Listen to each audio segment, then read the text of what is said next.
Thank you, Bill. As Bill mentioned, I'm Stephanie Wendell, and I'm president of the Junior League of Tampa. And it has been quite the journey for us to be here today. I'd like to share that story with you as an introduction to a graduate of one of our programs that we use that's based on the Bridges concept. But first, for those of you who are unfamiliar with the Junior League, we are a volunteer force of 1,800 women dedicated to promoting volunteerism, developing the potential of women, and improving our communities. We are one of 293 junior leagues around the world, and collectively we have over 155,000 members. Locally, the Junior League of Tampa has 11 community projects designed to help break the cycle of poverty for our most disadvantaged children and families through our work in education and in the child welfare system. So, on to the story. In November of 2010, yes, honey, I'm looking at you, I think you're right over there, my husband Joe, who is sitting there, he tells me that there's an incredible speaker that I need to go and see. She spoke to his Leadership Florida class, and what she talks about is the ways that communities can come together to help break the cycle of poverty. He said her name's Ruby Payne, and I just found out she'll be speaking in Sarasota. I'm going to arrange for you to be invited. It was his classmate, Kelly Caldwell, who was hosting the event. The timing for me could not have been worse. Professionally, the job that I actually get paid for, it was the worst time of the year, my busiest time of the year. Plus we have three little boys, and at the time they were 9, 6, and 3. And for those of you with children, you know that the fall schedules can be really, really crazy. And not to mention, I was community vice president of the Junior League that year, overseeing our 12 community projects. So, taking a leisurely day to go down to Sarasota to see a speaker, no matter how fabulous, seriously was not on my agenda. But, as we all know, timing is everything in life. I went, I was enthralled with Ruby's approach and with her ideas around community collaboration. Everything she said aligned with our community impact statement. I remember her saying that in order to effectively combat the epidemic of poverty using her methods, a community needs an organization willing to step up and bring the right people to the table. And this organization needs to have certain characteristics. They need to be non-political, not have any skin in the game. Switzerland. Junior League, able to bring leaders to the table, the right leaders. Junior League, and have longevity in the community. Junior League again. It was an aha moment for me. It sounded just like us. Now in that same presentation, she very briefly talked about one of their programs, Getting Ahead in a Just Getting By World.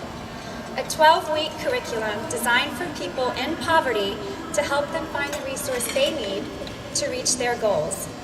It was a perfect fit for the new project we were doing with the Salvation Army's Hospitality House, a homeless shelter for women and children. And I believe we have a table here for them. Can you guys raise your hand so we can all see you? We're so glad you're here. So through other turns of fate, today we are here as hosts with our wonderful community partners, the United Way, starting right now in Bank of America, to invite you to glimpse into what might be in Tampa Bay.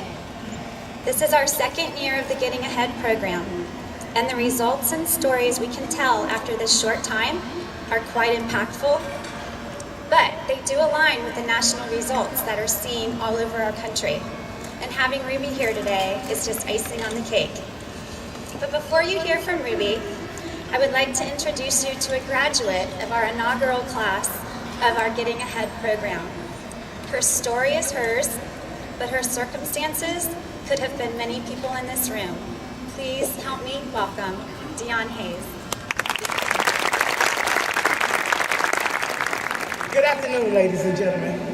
I would like to say that it is indeed an honor and a privilege to stand before each and every one of you today. My name is Dionne Hayes, as she told you, and I am a resident of the Hospitality House, Salvation Army's Women's Transitional Program for Women and Children. I'm also a graduate of the Getting Ahead, Bridges Out of Poverty class of the Junior League of Tampa. I would just like to take a few moments of your time and share with you my story. My story begins with me losing my job in 2007 from one of America's Fortune 500 companies. It's also one of the Tampa Bay area's largest employers. After becoming employed, it seemed that my life was taking a downward spiral. Health issues, family issues, and self-esteem issues began to arise. However, I kept going because I was determined that life at that point would not become the norm. I found that I had become a casualty of the recession. Here I was, an educated woman with a degree in business administration, and I could not find a permanent job. I worked all sorts of temporary jobs, things such considered as catching breaks, babysitting, housekeeping, because I had to feed my daughter, because I'm her sole source of support. The last job that I worked before I came to the Salvation Army, I was a companion caregiver for a mentally disabled man. Because of his progressing state of demise, he had to be put in a home that specialized in care for him. I tell you that because that job included room and board. And it worked well for the time for me and my daughter, but I was faced with the reality that I was officially homeless. That was a hard pill to swallow, as my grandmother would say. Someone advised me to call the Salvation Army Hospitality House. Living in a shelter was the absolute last thing in the world that I wanted to do. And to me, that was proof that I had failed as a person, as a parent, and as a mother, because I could not provide the basic necessity that we need in life in that shelter. But to my surprise, I was warmly welcomed by Melissa Brass, the case manager, and the other staff of the Salvation Army. What I thought would be the worst decision of my life, it soon turned out to be one of the best decisions that I had ever made. Although my family moving into the hospitality house was not what I considered a good thing, I remained determined not to give up and give on life because there is still a burning desire within me to reach my destiny of greatness. From my residence at the Salvation Army's hospitality house, I gained a wealth of knowledge about resources, community resources, and national resources for my family. I began my quest for continued education to become a social worker. I took other classes in the Salvation Army, such as the financial literacy, computer programming, parenting, and the Getting Ahead class. These classes opened my eyes to a new way of looking at life. Of all the classes that I took at the Salvation Army, I enjoyed the Getting Ahead 15-week course most of all. I must admit, at first I was rather reluctant because I thought, oh, another class. It's going to be the same thing that I already knew. But to my amazement, Getting Ahead states, just as it states Getting Ahead, it did just that. It showed the residents how we can get ahead in life. We became investigators of poverty. We looked into the issues of poverty. We dove down to see what put us in that situation and what can get us out of this state of poverty. And we used all of that material to overcome where we was and to begin a new road in life. The class was a turning point for me because it gave me a more optimistic outlook on life. Because then it showed me that once again, just because I was in that situation, I didn't have to stay there. And I too can partake in the American dream once again. Dr. Ruby Payne and Phil Duvall helped us identify the issues that led us to our present state. We did self-evaluations to see how we can better ourselves. We learned about society's status quo and the hidden rules of class.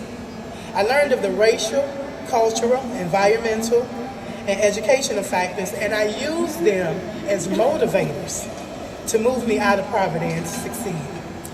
The atmosphere of the class, it was that trusting, it was open, it was honest, and it was totally unencumbered and almost therapeutic.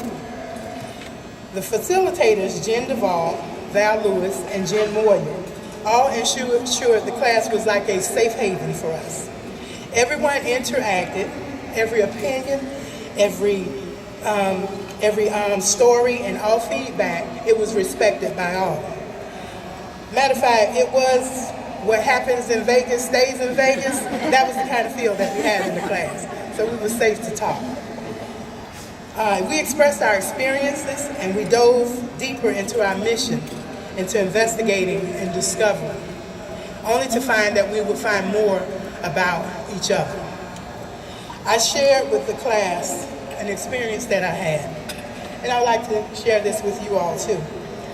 When I first got to the Salvation Army, I went to a social service organization seeking assistance for me and my family.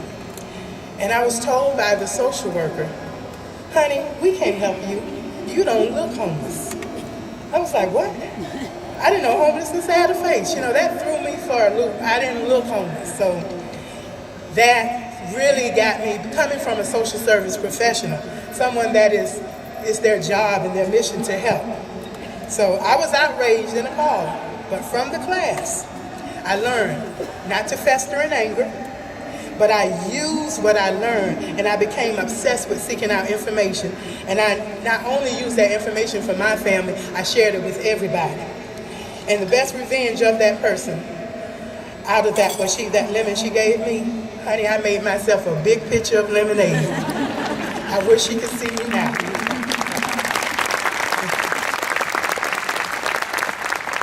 In March of 2012, I became employed once again.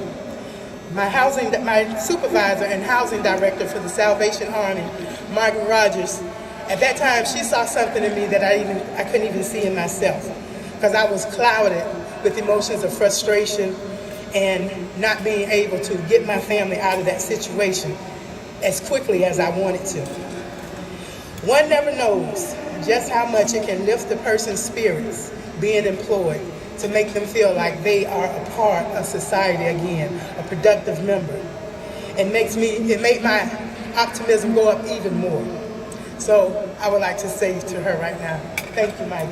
I really appreciate that. I have a 13-year-old daughter, a teenager. She's smart as a whip, and as most teenagers, she knows everything at 13. I constantly had to remind myself that I was setting an example for her, to show her that just because we are in the unfortunate circumstance of being homeless, it does not mean that we can't bounce back and be successful. I didn't want her to see me in a woe is me state.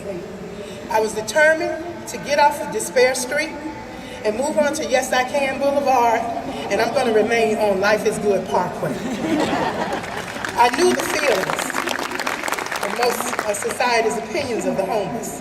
They think that most are shiftless, lazy, substance-abusing criminals who just want to ride the system and make nothing out of their lives.